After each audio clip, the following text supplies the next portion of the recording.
பொள்ளாச்சி சம்பவம் நடந்தப்போ அவனுடைய வீடியோக்கள் ஆடியோக்களை கேட்கும் போது இன்னுமே அந்த அந்த அதிர்ச்சியிலேருந்து நம்மளால வெளியே வர முடியல. அதே மாதிரியான ஒரு சம்பவம் சேலத்துல நடந்திருக்கு சார். எப்படி சார் பாக்குறீங்க? ஒரு பக்கம் பாலியல் அத்துமீறலுக்கு காரணமானவே நான் வேலை வாங்கி தர்றேன்னு சிறிவைகுண்டத்துல வண்டியில ஏத்திட்டு போய் கூட்டு பாலியல் வன்முறை செஞ்சா சட்டமன்ற உறுப்பினரே அதுக்கு சாதகமான குற்றவாளிகளுக்கு ஆதரவான நிலைப்பாட்டில் இருக்கிறார்கள் அதிர்ச்சிகரமாக இருக்கிறது. அப்ப சிங்கப்பன் அதிரடிப்படை என்பது தாவேகாவில் இருக்கக்கூடிய குற்றவாளிகளின் முதல் கட்டமாக கிடையணும். நம்முடைய கோரிக்கை தான். அந்த அமைப்பு அந்த சிஸ்டத்துக்குமே ஒரு அதிகாரமே கொடுக்கப்படலையா சார்? அவங்களுக்கு கேஸ் போடுறதுக்கான உரிமை இல்லை. அதெல்லாம் தேவையில்லைங்க. யூனிஃபார்ம் கொடுத்துருக்காரு. இதை விட என்ன வேணும் உங்களுக்கு? ரீல்ஸ் போடலாம். அடுத்து அது போதும் இல்லை. இந்த ஆட்சிக்கு தேவையானது என்ன? ரீல்ஸ் போடணும், அவ்வளவுதான். பொள்ளாச்சி சம்பவத்திலேயாவது அதிமுகவினுடைய தவறுகளை திமுக அம்பலப்படுத்தும். அண்ணா பல்கலைக்கழக மாணவிக்கு ஒரு அத்துமீறல் நடந்துச்சுன்னா யார் அந்த சாரன்னு ஏடிஎம்கே திமுக மேல குற்றச்சாட்டு சொல்லி போராட்டம் நடத்தும். ஒரு சிஸ்டமேட்டிக்கான அரசியல் கட்சிகளுக்கும் எந்த விதமான ஒழுங்கு இல்லாத இவர்களுக்கும் மிகப்பெரிய வேறுபாடு. பல இடத்துல சிங்க பெண்கள் போயிட்டு பெண்கள் கிட்ட சொல்லிட்டு இருக்காங்க சார், ட்ரெஸ் ஒழுங்கா போடுங்க, துப்பட்டா போடுங்க, நீங்க சரியா இருந்தா தான் அதெல்லாம் மாறுன்றது அவங்களுக்கு மாரல் போலீசிங் பண்ணிட்டு இருக்காங்க. இது எவ்வளவு பெரிய பிற்போக்கு தன்மையானது. ஒரு பெண் நீங்க குழந்தைகளை பாலியல் வன்முறை செய்யறாங்க, வயதானவர்கள் பாலியல் அத்துமீறலுக்கு ஆளாகிறாங்கிறப்ப எந்த விதமான வரைமுறையும் இல்லாம போய்கிட்டு இருக்கு. இப்ப நீங்க என்ன செய்யணும்? ஊர்ல பஞ்சாயத்துல கிராமப்புறங்கள் என்ன செய்வாங்க? நீ ஒழுங்கா இருந்தா அவன் கையை பிடிச்சிட்டான் கேட்பாங்க பஞ்சாயத்துல. அது ஒரு ஆணாதிக்க சிந்தனை. பெண்களுக்கான உரிமை என்ன, பெண்களுக்கான நடவடிக்கை என்ன, அதை எப்படி இந்த தவறுகளை களைவது என்பதற்கு முதலமைச்சர் விளக்கம் சொல்ல வேண்டும். நீங்க எப்பயாவது ஒரு முறை தரிசனம் காட்டுவது போல தோன்றிவிட்டு திரும்ப நீங்கள் மறைந்து கொண்டு மறுபடியும் எப்பயாவது ஒரு முறை வெளியில பஞ்சு டைலாக் பேசிட்டு மறுபடியும் நீங்க காணாம போறது, வாமா மின்னல் மாதிரி போறதுலாம் அன்றாட பிரச்சனைகளுக்கான தீர்வுக்கு காரணமாக அமையாது. ஒரு பேரு சென்னைக்கு வராரு மறைக்காயா. யார் இவர்? அறம் நாடு பார்வையாளர்களுக்கு வணக்கம். இன்று நம்ம இணைந்திருக்கும் சிறப்பு விருந்தினர் அரசியல் விமர்சகர் ராஜகம்பீரன் அவர்கள். வணக்கம் சார். வணக்கம். தமிழகத்தை உழுக்கக்கூடிய சம்பவம் ஒன்று நடந்திருக்கு சார்.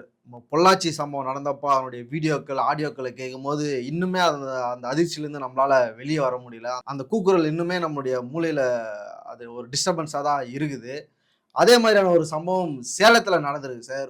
எப்படி சார் பாக்குறீங்க? ஒரு பக்கம் சிங்க பெண்கள், அந்த பெண்களுக்கு பாதுகாப்பு அப்படின்ற ஒரு குரல்கள் இந்த பக்கம் எழுப்பிட்டு இருக்கப்போ, இந்த பக்கம் 8000 வீடியோக்கள் இருக்குதா சொல்றாங்க. கிட்டத்தட்ட 50லிருந்து 100 பெண்கள் பாதிக்கப்பட்டிருப்பாங்க அப்படின்ற தகவல்கள் வந்துட்டு இருக்கு. இந்த அதிர்ச்சியளிக்கக்கூடிய செய்தி எப்படி சார் பாக்குறீங்க? ஒரு கும்பலை திரட்டி விட்டார்கள். தாவேகா என்கிற பேரிலே, ஒரு விஜய் ரசிகர்கள் என்கிற பேரிலே ஒரு கும்பலை திரட்டி விட்டார்கள். அதிலே யார் என்ன விதமான நடத்தை கொண்டவர்கள், அவர்கள் யார் சமூக விரோதிகள், அவர்கள் யார் உதிரிகள், யார் ஒழுங்கற்றவர்கள், யார் முறைகெட்டவர்கள், யார் என்னென்ன மாதிரியான கீழ்த்தரமான செயல்கள் செய்யக்கூடியவர்கள் என்கிற வகைப்படுத்தல் இருக்குல்ல. இப்ப நீங்க சாதாரணமாகவே ஒரு கிளை செயலாளரை ஒரு பெரிய கட்சியில நியமிக்கிறோம்னா கூட அவருடைய நடவடிக்கை எல்லாமே பார்த்து தான் அவங்க போஸ்டிங் போடுவாங்க. ஏன்னா நாளைக்கு கைது செய்யப்படுகிற போது ஒரு கஞ்சா வழக்குல ஒரு பிரமுகர் கைது செய்யப்பட்டார்னு சொல்லும் போது கட்சி பேரும் சேர்ந்துதான் வரும். அதிமுக காரர் பிடிபட்டாரு, திமுக காரர் பிடிபட்டாரு அப்படின்னு சொல்லும் போது அப்படித்தான் வரும்.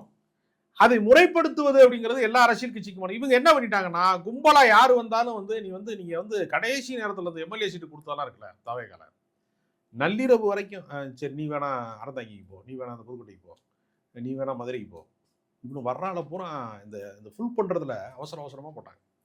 இப்ப அவர்களுடைய குற்ற பின்னணி என்ன, அவங்களுடைய வாழ்க்கை வரலாறு என்ன, அவங்க யாரு, எதுவுமே தெரியல.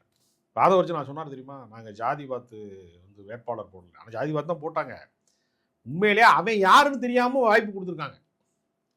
இப்ப என்ன நடக்குதுன்னா, ஒரு பக்கம் பாலியல் அத்துமீறலுக்கு காரணமானவே நான் வேலை வாங்கி தர்றேன்னு சிறிவைகுண்டத்துல வண்டியில ஏத்திட்டு போய் கூட்டு பாலியல் வன்முறை செஞ்சா சட்டமன்ற உறுப்பினரே அதுக்கு சாதகமான குற்றவாளிகளுக்கு ஆதரவான நிலைப்பாட்டில் இருக்கிறார்கள் அதிர்ச்சிகரமாக இருக்கிறது. அப்ப சிங்கப்பன் அதிரடிப்படை என்பது தாவேகாவில் இருக்கக்கூடிய குற்றவாளிகளின் முதல் கட்டமாக கிடையணும். நம்முடைய கோரிக்கை தான். யார் தப்பு செஞ்சாலும் நீங்க பிடிக்கணும்னா முதல்ல தாவேகாரனை பிடி. அந்த அமைப்பு அந்த சிஸ்டத்துக்குமே ஒரு அதிகாரமே கொடுக்கப்படலையா சார்? அவங்களுக்கு கேஸ் போடுறதுக்கான உரிமை இல்லை. அதெல்லாம் தேவையில்லைங்க. யூனிஃபார்ம் கொடுத்துருக்காரு. இதை விட என்ன வேணும் உங்களுக்கு? ரீல்ஸ் போடலாம். அடுத்து அது போதும் இல்லை. இந்த ஆட்சிக்கு தேவையானது என்ன? ரீல்ஸ் போடணும், அவ்வளவுதான். நேம மாத்தியாச்சு, போர்டை மாத்தினா போதும். சில கடைகள்ல ஒரே ஹோட்டல் தான் நடத்துவாங்க, திடீர்னு ஓனர் மாறணும்னு போர்டை மட்டும் மாத்துவாங்கல்ல, அது மாதிரி இவங்க ஒரு போர்டை மாத்துறாங்க. வெளியில இருக்கக்கூடிய லேபிள் தான் மாறுகிறது. நீங்க திமுக ஆட்சியில என்னென்ன விதமான சட்ட ஒழுங்கு சீரழிவுகளை நீங்கள் குற்றச்சாட்டு சொன்னீர்களோ அது பல மடங்கு அதிகரித்திருக்கிறது. அதுக்கு என்ன காரணம்னா, இந்த உதிரிகளாக இருக்கிறவன் உம்மனா இருக்கிறவனுக்கெல்லாம் அதிகாரம் கிடைத்திருக்கிறது. நான் என்ன வேணாலும் செய்வேன், யாரு கேட்பா என்று சொல்லக்கூடிய இடத்தை நோக்கி அது நகருகிறது. இப்போ முன்னாடிலாம் வந்து உளவுத்துறையுடைய ரிப்போர்ட்லாம் உரிய ஆட்கள் மூலமாக தலைமைக்கு தகவல் அனுப்பப்படும். இங்கே தலைமையை தொடர்பே கொள்ள முடியாது. இங்கே விஜய் யார் தொடர்பு கொண்டு சொல்லுங்க? அவரை யாருமே தொடர்பு கொள்ள முடியாது. அப்ப எப்படி காவல்துறையினுடைய கட்டுப்பாட்டை அவர் தான் வச்சிருக்கிறாரு? எந்த நடவடிக்கையை யார் எடுப்பா? பஞ்சு டைலாக் பேசிட்டு வந்து நம்ம வந்து கட்சி நடத்தினா போதும் அப்படிங்கிற இடத்தை நோக்கி அவங்க நகர்றாங்க. அதனால பொள்ளாச்சி சம்பவத்திலேயாவது அதிமுகவினுடைய தவறுகளை திமுக அம்பலப்படுத்தும். அண்ணா பல்கலைக்கழக மாணவிக்கு ஒரு அத்துமீறல் நடந்துச்சுன்னா யார் அந்த சாரனு வந்து ஏடிஎம்கே வந்து திமுக மேல குற்றச்சாட்டு சொல்லி போராட்டம் நடத்தும். ஒரு சிஸ்டமேட்டிக்கான அரசியல் கட்சிகளுக்கும் எந்த விதமான ஒழுங்கு இல்லாத இவர்களுக்கும் மிகப்பெரிய வேறுபாடு. இப்ப என்ன சிக்கல் தெரியுமா? குற்றவாளியும் போலீஸும் ஒரே ஆளுக தான். திருடன் வேற போலீஸ் வேற இல்லை. திருடன் போலீஸ் விளையாட்டு விளையாடுவாங்க இல்லை. பாலியல் குற்றவாளியும் அந்த கட்சிக்காரன் தான், நடவடிக்கை எடுக்கணும்னு சொல்றவனும் அந்த கட்சிக்காரன் தான்.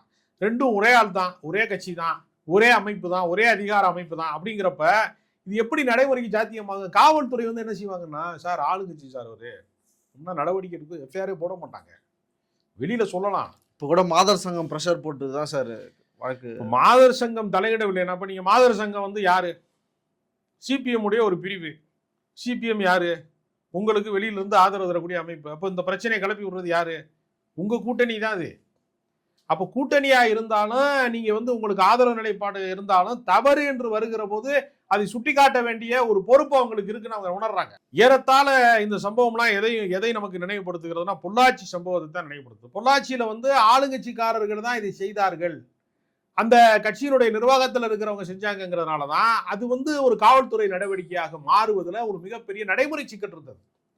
இப்ப அதே தான் இப்பயும் காவல்துறை நடவடிக்கை. நீங்க மாதர் சங்கம் போராடுனா எப்ப போராடுவாங்க? ஒருத்தர் மேல எஃப்ஐஆர் போடல, உரிய நடவடிக்கை எடுக்கல, விசாரணை முறையாக நடக்கலைன்னா தானே களத்துல வந்து போராடுவாங்க. போலீஸ் உடனே தட்டி தூக்கிடுச்சுன்னா போராட்டத்துக்கான அவசியமே கிடையாதுல்ல. அப்ப மாதர் சங்கம் போராடுகிறது என்றால் காவல்துறைக்கு ஒரு தயக்கம் இருக்கிறது. பொள்ளாச்சி சம்பவத்துல கன்னிமொழி தலைமையில தான் சார் ஆர்ப்பாட்டம் போராட்டம்லாம் நடத்தப்பட்டது. கேஸே வந்து திமுக ஆட்சியில் வந்தப்ப தான் கேஸ் எடுத்து நடத்தினாங்க. அப்ப மிகப்பெரிய போராட்டத்தை அவர்கள் வந்து முன்னிலைப்படுத்திய போது பொள்ளாச்சி அப்புறம் சிபிஐக்கு மாற்றப்பட வேண்டிய நிலைமை அதுல உருவானது. இப்ப இங்கே என்ன நடக்குதுன்னா, அவங்க ஆளுங்கட்சிக்காரர்கள் என்கிறதுனால அதை வந்து மறைப்பதற்கான முயற்சி நடக்கிறது. பொள்ளாச்சியில எப்படி மறைப்பதற்கான முயற்சி நடந்துச்சோ அதே தான் இப்ப வந்து சேலம் பிரச்சனையிலையும் இருக்கு. இப்ப கிட்டத்தட்ட இங்க வந்து ஒரு 50 பெண்களுடைய வாழ்க்கை வந்து இதுல வந்து சீரழிகிறது. அவர்கள் வந்து வெளியில சொல்ல முடியாத நிலைமையில இருக்கிறாங்க. இந்த அத்துமீறலே அவர்கள் எங்கே போய் முறையிடுவாங்க? யாரு? அப்ப இவர்களுக்கு என்ன பாதுகாப்பு இருக்கிறது? இதை எப்படி சரி செய்ய போகிறார் முதலமைச்சர்னு ஒரு கேள்வி இருக்குல்ல. அப்ப என்ன சொன்னாரு? உங்க ஆட்சியில எல்லாமே நடக்குது அப்படின்னு பேசினவரு இப்போ வந்து எதுவுமே தனி மனித ஒழுக்கம் வேணும்னு பாடம் எடுத்துட்டு இருக்காரு. இப்போ உபதேசம் பண்ற இடத்துக்கு வந்துட்டார் கொஞ்சம் கொஞ்சமாக. அவரு சார் பல இடத்துல சிங்க பெண்கள் போயிட்டு பெண்கள் கிட்ட சொல்லிட்டு இருக்காங்க சார், ட்ரெஸ் ஒழுங்கா போடுங்க, துப்பட்டா போடுங்க, நீங்க சரியா இருந்தா தான் அதெல்லாம் மாறுன்றது அவங்களுக்கு மாரல் போலீசிங் பண்ணிட்டு இருக்காங்க. இது எவ்வளவு பெரிய பிற்போக்கு தன்மையானது. ஒரு பெண் வந்து நீங்க வந்து குழந்தைகளை பாலியல் வன்முறை செய்யறாங்க, வயதானவர்கள் வந்து பாலியல் அத்துமீறலுக்கு ஆளாகிறாங்கிறப்ப எந்த விதமான வரைமுறையும் இல்லாம போய்கிட்டு இருக்கு. இப்பயும் நீங்க என்ன செய்யணும்? ஊர்ல பஞ்சாயத்துல கிராமப்புறங்கள் என்ன செய்வாங்க? நீ ஒழுங்கா இருந்தா அவன் வந்து அப்படி உன்னை வந்து கையை பிடிச்சிருத்தான் அப்படின்னு கேட்பாங்கல்ல பஞ்சாயத்துல. அது ஒரு ஆணாதிக்க சிந்தனை அது. அப்ப பெண்கள் பாதுகாப்பு சம்பந்தமாக இவர்கள் வந்து சீன் போடுறாங்களே தவிர நடவடிக்கை எடுக்கிறார்களா? உண்மையாகவே சிங்கப்பெண் அதிரடிப்படை எடுத்த நடவடிக்கைகள் என்ன? இந்த பிரச்சனையில நீ என்ன செய்ய போறான்? இதுதான் மிகப்பெரிய கேள்வியாக இருக்கிறது. இப்போ கட்சி அதெல்லாம் விட்டு வெளியே வந்துருவோம் சார். எப்போ பார்த்தாலும் பெண்களை வந்து வீடியோ எடுத்து மிரட்டுறது, அந்த வீடியோக்களை வந்து ரெக்கார்ட் பண்ணி வச்சுக்கிறது, அதை காமிச்சு மறுபடியும் பாலியல் வன்புணர்வு செய்வது, இந்த விஷயம்லாம் எப்படி சார் பார்க்கறது? இது விஜய் சொல்றபடி தனி மனிதர்கள் ஒழுக்கமாயிட்டா இதெல்லாம் சரியாயிடுமா? இந்த பிரச்சனையிலேருந்து எப்படி வெளியே வர்றது? அதுங்க பெண்களை வந்து முழுக்க நுகர்வு கலாச்சாரத்தில் ஒரு பாலியல் பண்டமாக மாற்றியதில் மிகப்பெரிய பங்களிப்பு வந்து மீடியாக்களுக்கு, குறிப்பாக சினிமாவுக்கு இருக்கு. நீங்கள் வந்து யூடிசிங் பண்ணுறத குற்றம் நம்ம வெளியில் சொல்லிக்கிட்டு அதை திரைப்பட பாடலாக நம்ம வந்து தொடர்ந்து வந்து சூப்பர் ஹிட் சாங்கில் கேட்டுக்கிட்டே இருக்கோம், திரும்ப திரும்ப பார்த்துக்கிட்டே இருக்கோம். அப்போ எல்லா இப்பயும் நீங்கள் பாருங்கள், டாஸ்மார்க்கில் ஓப்பன் பண்ணுற சாங் வந்து பெண்களை குறித்து ரொம்ப மோசமாக சித்தரிக்கக்கூடிய பல பாடல்களை நம்ம பார்க்குறோம். அப்போ நீங்கள் நம்ம கலாச்சார ரீதியாகவே பெண்ணை நம்ம வந்து எந்த இடத்துல வைத்திருக்கிறோம் அப்படிங்கிற ஒரு மிகப்பெரிய கேள்வி இதுல இருக்கு. அதனால இதை வந்து ஒழுங்குபடுத்துவதில் சமூக ரீதியான அந்த இயக்கங்களும் அதுல பங்கேற்க வேண்டியிருக்கிறது. பெண்களுக்கான உரிமை என்ன, பெண்களுக்கான நடவடிக்கை என்ன, அதை வந்து இது எப்படி வந்து இந்த தவறுகளை களைவது என்பதற்கு முதலமைச்சர் விளக்கம் சொல்ல வேண்டும். நீங்க எப்பயாவது ஒரு முறை தரிசனம் காட்டுவது போல தோன்றிவிட்டு திரும்ப நீங்கள் மறைந்து கொண்டு மறுபடியும் எப்பயாவது ஒரு முறை வெளியில வந்து பஞ்சு டைலாக் பேசிட்டு மறுபடியும் நீங்க வந்து காணாம போறது, வாமா மின்னல் மாதிரி வந்து வந்து போறதுலாம் அன்றாட பிரச்சனைகளுக்கான தீர்வுக்கு காரணமாக அமையாது. நியாயமாக இந்த பிரச்சனை வந்தபோது உடனடியாக என்ன செய்யணும், காவல்துறை கையில் வைத்திருக்கிற முதலமைச்சர் உடனே நான் இரும்பு கரங்கொண்டு ஒடுக்குவேன்னு 50 பேரையும் அரெஸ்ட் பண்ணி தூக்கி இருந்தீங்கன்னா, நடவடிக்கை எடுத்தீங்கன்னா உங்கள் மேல இருக்கக்கூடிய நன்மதிப்பு வந்து உருவாகும். அதற்கு பதிலாக அதை மறைப்பதற்கான அந்த திரையாக தாவேகா அந்த லோக்கல்ல வந்து பயன்படுத்தப்படுகிறார்கள். அதற்கு காரணமாக அவர்களே இருக்கிறார்கள் என்பது மக்களுடைய கடுங்கோபத்துக்கு ஆளாகும். நீங்க எந்த ஆட்சி என்று நம்ம பார்க்க தேவையில்லை. அது அதிமுகவில் பொள்ளாச்சி நடந்ததா, திமுகவில் வந்து இந்த மாதிரி அத்துமீறல் நடந்ததா, தாவேகா மக்கள் பாதிக்கப்படுகிறார்கள் என்றால் அந்த பகுதி சார்ந்தவர்கள் கோபப்படுவார்கள். அந்த கோபம் என்பது ஆட்சியின் மீதான அதிருப்தியாக தான் மாறும். இதை எந்த ஆட்சியினாலேயும் எந்த பிம்பத்தினாலையும் அசைக்க முடியாது. உரிய நடவடிக்கை எடுப்பதை தவிர வேறு எந்த முயற்சியும், பாதுகாக்கிற முயற்சியும் நடைமுறையில பலன் தர. இறுதியான கேள்வியா வச்சுக்கலாம் சார்.